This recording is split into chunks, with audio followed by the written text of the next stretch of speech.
Angikubelele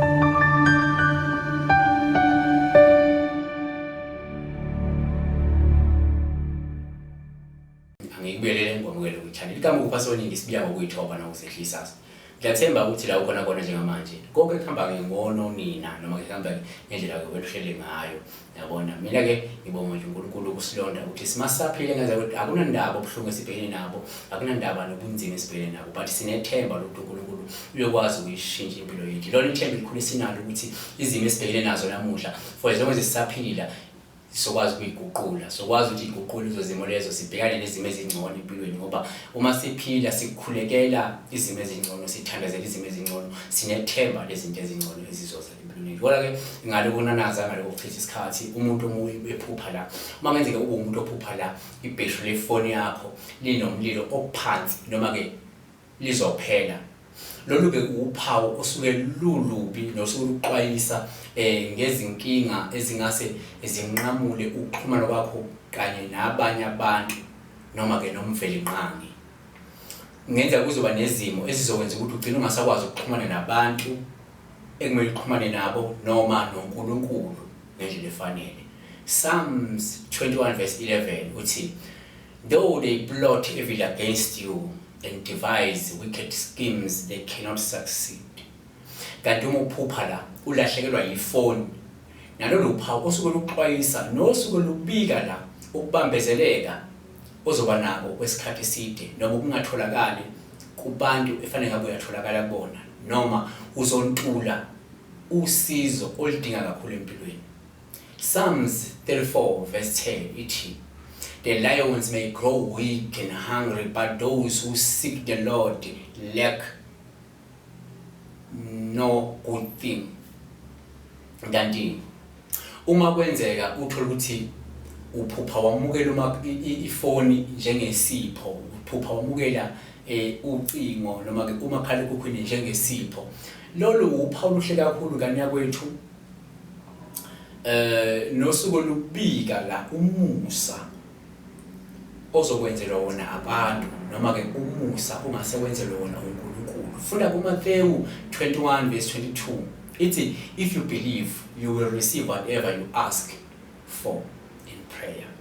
Kanti ke uma uphupha la uyithenga ke ifoni, kungaba uphawu oluhle futhi nosuku lusho la imizamo yakho yokuthola indlela engcono kakhulu yokuziveza noma yokuveza imizwa yakho noma ke yokuveza imicabango noma ke yokuzama ukuxhumana nabantu empilweni ngendlela efanele. Hebrews 10:25, let us not give up meeting together as some are in the habit of doing, but let us encourage one another, and all the more as you see the day approaching. Kanti uphupha la uthengisa ifoni manje, uphupha uthengisa ifoni yakho, uphawu lubi lolu nolusho ukulahlekelwa noma lisho ukufekela kwebhizinisi lakho, lingaphinde lisho ukwentula ukuhlakanipha noma ke wentula ikhono elifanele lokwenza izinto empilweni. Proverbs 24:16, for though a righteous man falls 7 times, he will rise again, but the wicked stumble into calamity. Uma ke uphupha umakhalekhukhwini wakho noma ifoni yakho ilungiswa, engathi wena umile ndawana thize ulinde ukuthi bayiqede ukuyilungisa, kungaba upha oluhle nosuke lusho umoya wokulinda onawo, elisho umoya wokubekezela onawo uma kunesimo obhekene nazo empilweni. Kungasho ukuthi umuntu onokubekezela, umuntu uma ubhekene nezimo ezingaphewa amandla akho. Galatians 6:9, let us not become weary in doing good, for at the proper time we will reap a harvest if we do not give up. Kanti uma uphupha la ubona nje umakhalekhukhwini omushe noma ubona nje iselfoni enhle leli ephilayo futhi uphawu luhle nolungabika la ukuthi kungenzeka wena uzothola amandla noma uzofumana umusa kaNkulunkulu noma umusa wabantu noma uzokwazi ukuxhumana nabantu ngendlela efanele okungabantu ababalekile empilweni yakho. Kanti futhi lokhu ukuphupha noma makhalekhukhwini omuhle nophilayo kungasho ukuthi ke uzothola isibusiso noma ke ungasho ukhushulwe mhlawumbe emsebenzini noma uthole udumo oluthile. Proverbs 12:11, whoever works his land will have plenty of bread, but he who follows worthless pursuits lacks sense. Kanti ke la uphupha ushaya ucingo kepha ke ingadonsi network kahle.